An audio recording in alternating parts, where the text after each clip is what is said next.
when Joe asked me to do this and I got the email, I went, whoa. And then I just thought of so many of you there who have shared, and it is a little uh, wobbly inside to think that I'm going to be out here doing this thing. But I think that really gave me the courage knowing that so many of you have spoken. And yes, when I heard the music, first of all, which we've talked about, I'm definitely a World War II kid, born in 36, and grew up in my young years in World War II. And when I came into the room and heard Bluebirds Over at the White Cliffs of Dover, I started crying.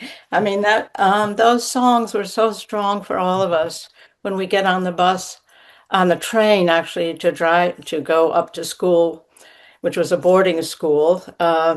The soldiers and sailors would all be getting on the trains and talking, and it was a very, very special time for me. So I asked Joe if he would do some of the music from that era, which you did, Joe. Thank you. Um, I am from Nashville since 1960, but I'll just talk a few minutes about my early life. I'm a deep-seated New Englander with all those traits that New Englanders have, you know, be strong, all that kind of thing. And just because of circumstances at age 5.5, went with my twin sister and two older brothers to a boys' boarding school, Eagle Brook School for Boys in Deerfield, Massachusetts, which is still for boys. And I think we are only two girls that have ever gone there beside faculty children. So that was quite an experience at such a young age. And yet the good part was that we got to do all the things the boys did, which the girls could never do. And I'm so grateful for that. But it was also a time of very heavy patriarchy. We were so little. We were looking up at these big men, and in a sense, we were always kind of number two and kind of knew that without anyone telling us anything about it. But those were very strong years. That was in the early 1940s. And I just wrote down a couple of things I felt about that. With this really heavy patriarchy, we're also very strong in intellectual pursuits, sports, competition, and all that stood above compassion, acceptance, physical closeness, and hugs. And I think unconsciously that is why in the second half of my life, in the 50s and onward, we're almost 90, uh, I just chose the kind of work that was really about embodiment, about really being in the body and not always out here doing things and accomplishing, the head, and we'll forget about the body. And it's been such a gift to me to run into after divorce and when I was turning 40 into a yoga teacher, June LaSalvia, which radically changed my life in lying down the very first time in Shavasana at the end of class. I knew that there was something I was really missing in my life now that I had when I was 10. And that was this wonderful relaxation and openness to life and just feeling so alive and nothing pushing me down at all. So yoga was a great gift, plus Tai Chi, and um, and then of course the Brima, which has influenced my entire life, which is about 40 years old, out in Oakland, California, and we're going to do a little bit of Brima meditation and just a couple of Brimas to really be inside the body and really acknowledge and feel what's going on in there. So, and then lastly, the really major important thing was coming to the painting journal, which I started probably in the early 80s. And I will tell you more about that when we get to the painting journal. So right now, what I'd like us to do is you can sit in a chair, which most of you are, I guess, right now, or if you like, you can sit on the floor. And I've just picked out a self-brima that's very simple to do. So if you're lying in bed or in a chair, you can also do some of it and breathe and be receptive. So I'm just going to walk back to the middle of my brima room here and I will talk from there. So at the sound or silence of the gong, gently lower the eyelids over the eyes. As you exhale, feel the weight of your body settling down into the place where you're sitting, the floor, the chair beneath, holding and supporting the entire body. Begin a little swaying side to side or forward and back.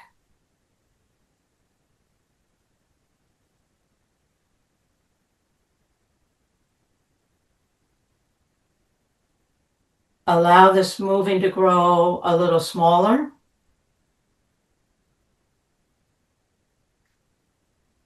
and a little smaller and a little smaller until your body brings you to a still place.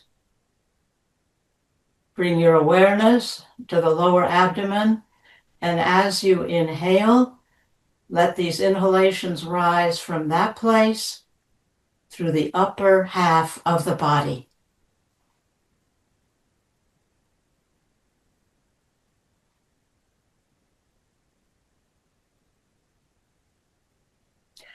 Bring your awareness back to the lower abdomen, and as you exhale, let those exhales flow from that place down the lower half of the body.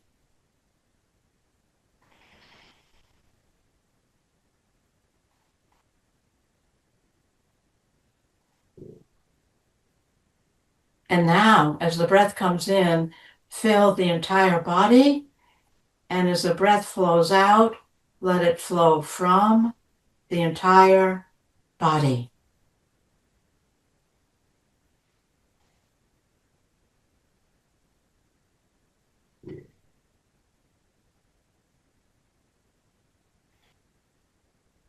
At the sound or silence of the gong, we'll bring our hands together and bow.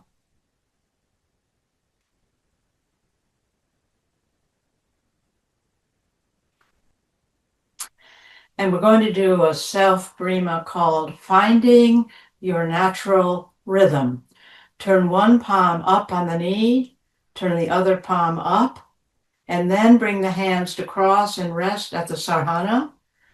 As you exhale, let the body flow forward as the arms extend slowly up, and as you rock back, they come down the front of the body.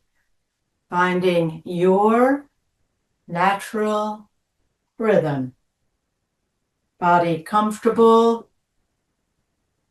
I have a body. This body has weight. No judgment. Single moment, single activity.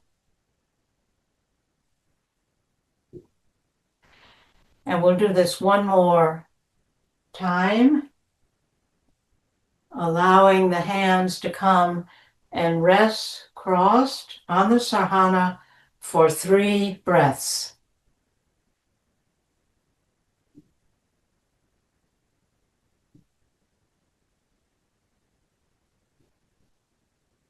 Let the hands brush down the front body, back to the kidneys, and brush to the knees, lower the eyelids, taking this moment inside the body. Now.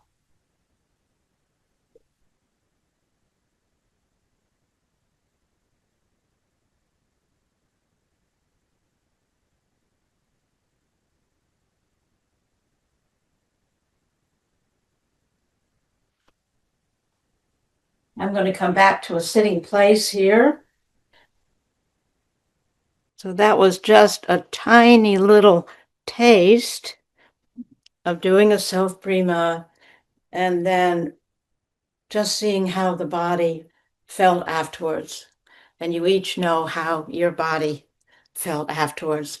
There are 9 principles of Brima. I'm going to just read them briefly because these principles can be taken into your life, and they certainly are in my life, and what a difference they make.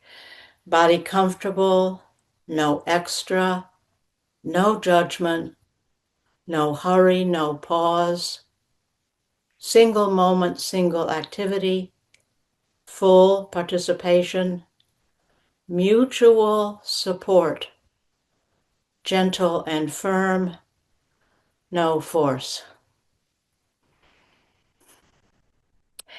So at this point, Joe is going to kind of take over and do the technical operation of moving from one painting journal to the next.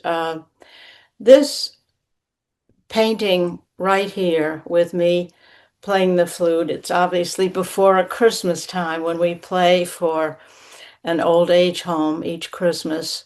There are 4 of us. And when I came and looked at this, when Joe was playing the music and saw this picture, I think, embodies what I'm trying to express when I talk about being embodied. Because this is me in my most relaxed way, playing music, which I love. And this is the way I would love to be all the time. I'm not, but maybe this is number 4 in the brain, on the right side of the brain. So, when I first started this painting journal, we'll move on to the first page now, Joe. Yes, this is an extremely simple painting. I think that looks like it was painted maybe by a 7-year-old or something. But at this particular time, I was in my early 50s, divorced, and was dating this really cool young guy who was a musician and looking forward to the holidays, like going out together, having fun, all that. And I discovered very close to the holidays that his old girlfriend came back. So that was not going to happen. So that's when I just kind of looked at myself and said, okay, I'm going to do something for me. And I went down to the art store and bought this particular journal. And um, it's about 14 inches long and about 12 inches across. I don't know why I got that side. And I brought it home and I had a paint set for my children. And I sat down on New Year's Eve with my candles lit, just all alone in a tiny little house, which was right behind a big mansion in Belmead. And I just started painting the little figures down on the left side. That I've been so happy. It was fun to be with this fellow. And then the tears are falling because that's not going to be happening. And for whatever impulse, I just started painting me as this very simple figure walking up into the mountains. Those are supposed to be mountains up there. I don't consider myself a painter. I just consider myself someone who looks at paints and just do what I can do. Um, and then I sat back and I looked at it and I went, oh my gosh, me walking up into the mountains for the new year is so strong. And look at this down in the corner of me crying over what I was crying over. And it gave me a reflection that I needed so much. And so that was the very first page of my journal. And I went on to do 83 journals, originally a page a day, no longer a page a day. I still have the page. I go 2 or 3 months. Um, so that was a very strong beginning for me. Next. I moved to a place the next year called Harmony Landing in Pegram, Tennessee, and that's where I met Joe, really. I had the cabin at the top of the hill with a wood stove.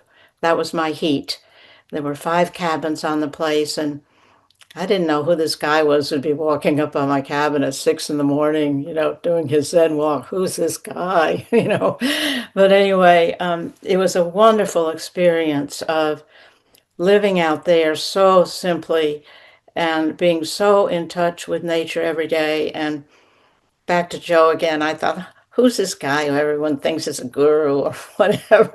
But then I got off my bike one Sunday morning and sat down, talked with him, and learned that we'd both kind of started our journeys with a Zen book, Suzuki's book, Zen Mind, Beginner's Mind. I thought, hey, this guy's pretty cool. And then I realized that we both had a lot in common, and it's been a great blessing ever since.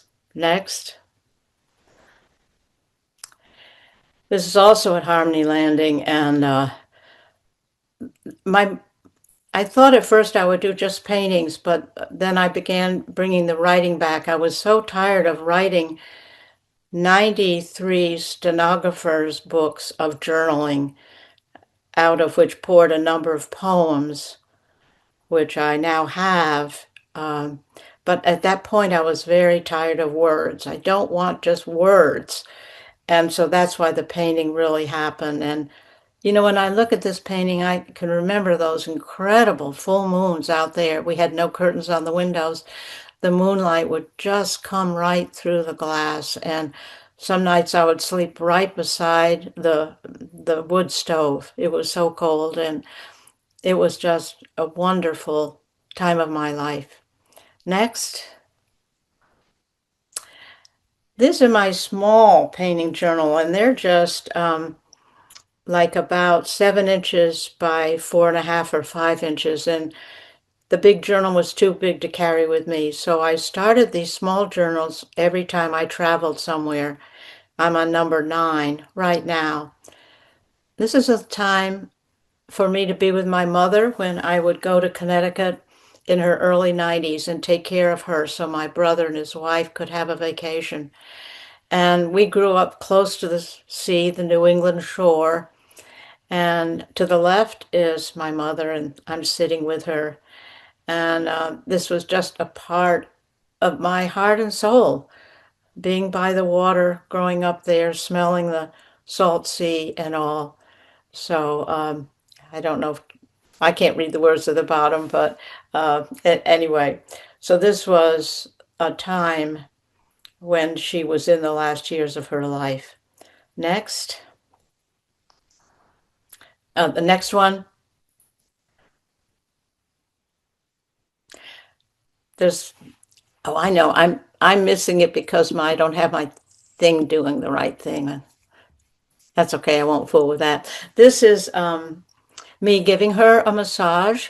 She was quite blind in her last year. She had very bad macular degeneration, and I had a wonderful experience of just being with her in the last months of her life, and one-to-one hearing about things that I hadn't heard about before, but also realizing how incapacitated she was at the end of her life. But it was she had a great spirit, even though she was so blind in a way. If you do the next one, okay, the next, oh, well, this isn't the one I was thinking, but it's okay. This is when I first came up and I didn't get into the house until nighttime. And she had her little nightgown on, and she just only had one tooth at that point, and her other teeth were, had to be put in. And two teeth smile at, it says, two teeth smile at me, arms, circle, bones, like, and blindness. Mother is at home, and she could be very frightened by things. So it was just this elder creature standing there, and this is my mother at night. So that's what this little painting depicts. Okay, the next one. Next. And this is her in her better days, even though she could not see hardly anything. She would read that little booklet, The Daily Word, with the great big words and a pair of glasses that were about this thick. And it was wonderful. We'd have music on, and she would do a little Tai Chi or a little yoga, and those are the things that we ate. Those are on that page. And then the last one, these several ones on my mother. Next. Yes, and this when I flew up and she was so sick. She was 93 and got to see her in the hospital the night before and put my face next to her and say, breathe, Mom. Her breath was so short. She had learned yoga on her own from Hittleman's book. I think it was in the 40s, 50s, and had a regular practice, but she was very, very, very sick. So this is the little outfit that she wanted to wear when she went in the coffin, and I was in charge of that. And uh, so this was the ending of her life, and I was so privileged to be there at the end. Next. This doesn't have any words on it except at the very top. Uh, Hold on to love, grieve. This was 9/11, and it was on a Tuesday. I was just coming over at 8 o'clock for my Tai Chi class in Nashville and heard that a plane had gone into the towers. And my first memory was it was probably a little Piper Cub or something. And I got to the field and did the Tai Chi class, got back in the car to drive to do 2 classes of yoga. And what I heard on the radio was just unbelievable, unbelievably shocking and painful. And I got to the Quaker house and people were coming in tears. And all we did, and I can just say thank you, Joe, because with Pema Chodron, all the students had learned Tonglen. And all we did for the first class and the second class was Tonglen meditation. And that was a really incredible experience to be face to face with something so horrible.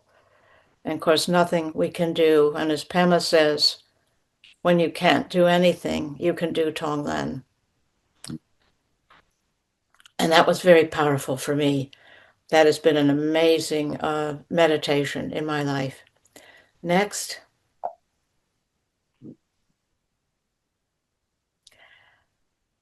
This painting probably has the strongest effect on me than any other painting in all my painting journals. Um, One of my daughters in her early 20s, it started late teens actually, was very heavy into drugs and alcohol and a lot of wildness that goes with that. She was in Florida at the time with a boyfriend, and there there were several times of very difficult things to hear about, and I would often get a phone call like 2 o'clock in the morning or some other wild time. It could be from her, it could be from a policeman, it could be from jail. Um, and this is the kind of phones we had. We didn't have cell phones or anything like that. And so one day I just did this painting, and underneath is the writing about it. But the red streak is, it just brings back almost the exact feeling that I had at those times. And for me, something that's really part of my spirituality is Al Anon. And I do listen when I can in the morning, 30 minutes from South Africa, because I had to keep growing inside myself, um, to keep inside my own hula hoop more and not be so much of an enabler. It's a tricky path. It's a rough path, but I say yay to Al Anon around the world. Next. These are both me. Um, I had gone down with my friend downtown Center Nashville in the evening for one of the very first protests on the first Iranian war. And we brought our candles down. I went with my friend and we were downtown with a huge group of people. people holding candles and lights and all that. And we came back. I was still in that little house behind the great big mansion. It was just a one-room house, really. And I was just about to leave her. Her car was about 40 feet from my house. And I looked over at the little house and I saw my shoes outside and the door open. So we both went into the house, and I guess it was a drug deal. I'd had an opera on my little cassette thing. That was stolen. The phone was broken. The plants were on the floor. The whole place was a total mess. And so my friend, we closed it up and I went to her house for 3 days. So the painting on the left is how I felt. I felt so violated. And, the red on top and the black down was how I really felt from that experience. And it was nice to be in somebody else's house for a couple of days. And then I'm trying to think if I have one. I do have the actual journal so I can read it. The affirmations I was saying, the more I let go, the safer I feel. That's on the picture with the green shirt. Breathe. Be in light. Let go, let God. The universe supports me. And I went through a time where I really did a lot of work with affirmations, writing, 20 times in a notebook and whatever. But it was just sort of cool to just get that out in paint. I don't, as I said, consider myself a great painter. I just, what comes, comes. And then to really see that I can change some of that by working with affirmations. Next. So here's another one. Just a painting of myself doing Tai Chi. With every breath, I flow effortlessly and joyously. So that may not be the way I felt all the time, but just having these moments of articulating it and putting it down in a painting and getting the reflection from it. And I think that's what was so moving for me in doing a painting journal. Next.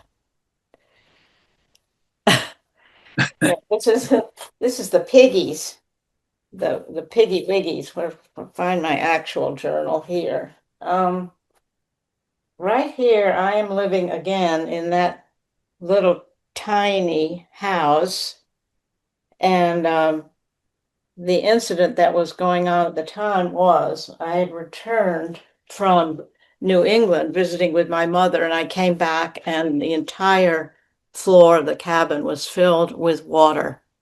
The water heater had broken. It was the biggest mess. So, here I was, and at some point I sat down and pulled my journal up to paint, and I turned the figures into pigs. So, over on the left side is a little pig with his letter, which over to the right he's dictating to his secretary. Sure likes a lot of money to be paying for a water heater and installation, and that Julie doesn't pay much rent, so I'm going through a terrible divorce, and I think I'll let her pay half the rent. Well, I didn't even know if I had enough money to pay half the rent, But anyway, the big piggy is him. And I had kind of a little conversion here. So this is him speaking. It's hard when things are falling apart and I feel helpless and unsure and don't know what to do. I would give anything to be happy and rejoice in life, but at this point I feel like a victim, and to protect myself, I'll use the tools I've always used: money and power. This is all I know. So it kind of changed it for me inside. I don't know what made me do the pigs like that, but it was helpful for me to move through that situation. Next. Ah, this is in Montgomery, Alabama. And I drove down to Montgomery with my grandson. And I think he was 12 years old at the time. If I can find my paper here. Uh, I was really influenced to go on this trip because in Nashville, Kathy Masulis had introduced me to Brian Stevenson, an African American lawyer who was going to speak at Vanderbilt. And he knew that I had been teaching in the men's prison. And we had a lovely little talk right before his big talk. And I thought, well, cool guy, you know. And then when I sat down and listened to him, I was totally blown away by this man who left Harvard Law School to go down to the South and really listen and get in with the people and find out what really happened during the lynchings. So it was the place that we went to is called the Legacy Museum from Enslavement to Mass Incarceration. And it's an incredible place to go and stand and feel. Those little glass jars in the front, um, they are filled, they're about 12 inches high and they're pretty fat, and each one is filled with dirt. And the dirt inside each one of those little jars is the dirt from the place that somebody was lynched, and their names are on the jar. And then the part in the back is huge, the brown, where you walk up and go through the metal hangings, and there are names on there of people who have been lynched. It was just an amazing experience, but I just kept this really simple in the little book. Okay, next.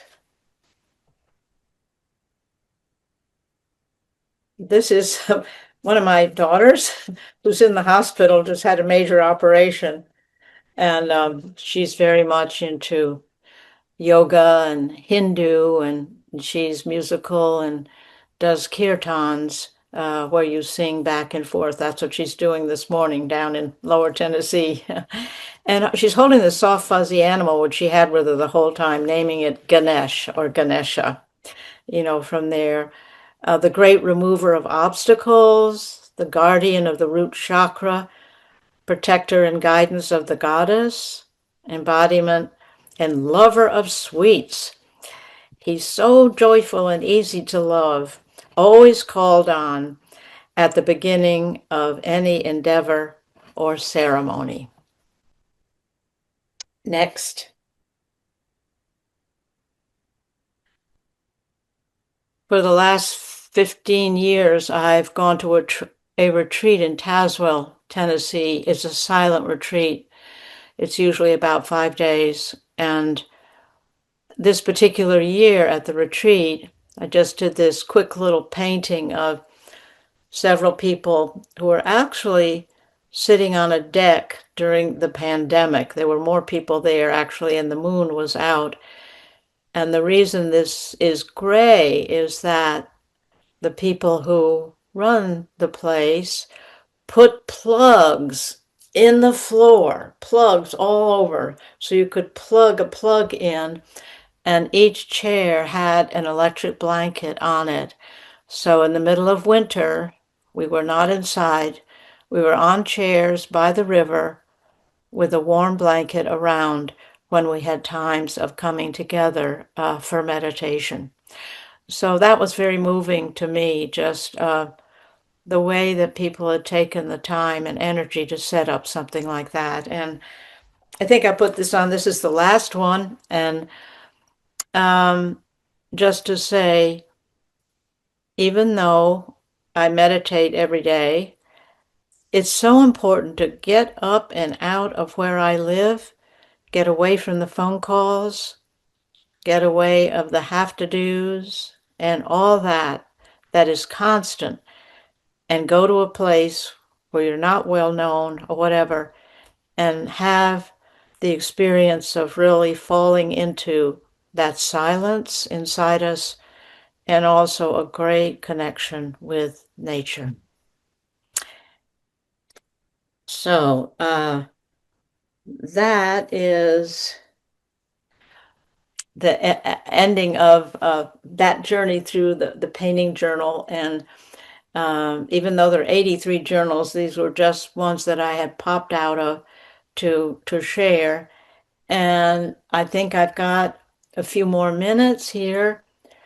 where we're going to experience the self Brima again. And this time it's going to be done standing. And if you are lying in bed or you are in a chair, you can still do it where you are. One of the things about Brima is there are no templates. There's no right way to do it. It's just you do what you can with your body at the time, relaxing and giving wonderful focus to your breath. So I will stand up and go back in my room here a little. So the feet are hip width apart from each other.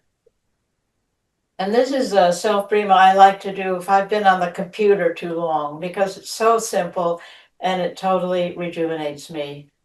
It's called finding, excuse me, guidance comes from your silence. As you inhale, start to lift your shoulders up to your ears, inhaling.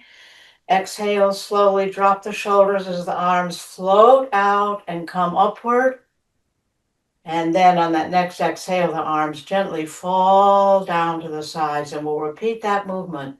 Bend the knees a little, raising the shoulders up to the ears. Inhale, exhale, relaxing, floating. Exhale. Body comfortable. No hurry, no pause.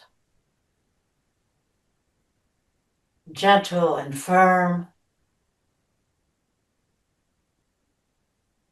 No judgment. Body breathes. Inhaling, exhaling. And now the arms gently down to the sides, lower the eyelids. What's happening inside your body right now?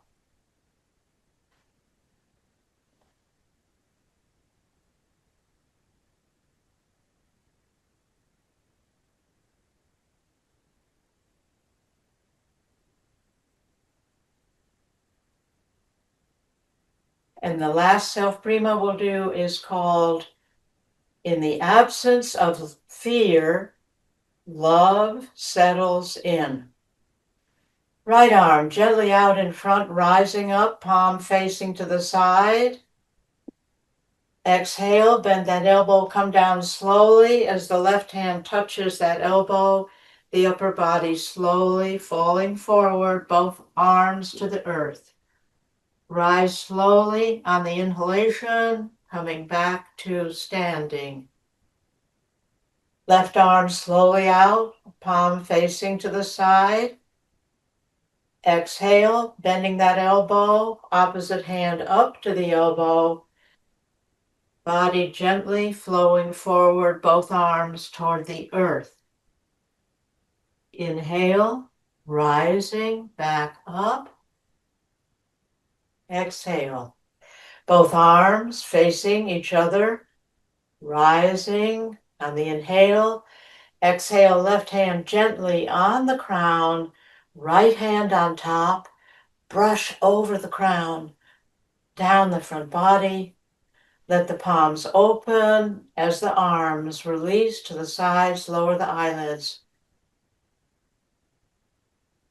Receiving the effects of this self-prima now.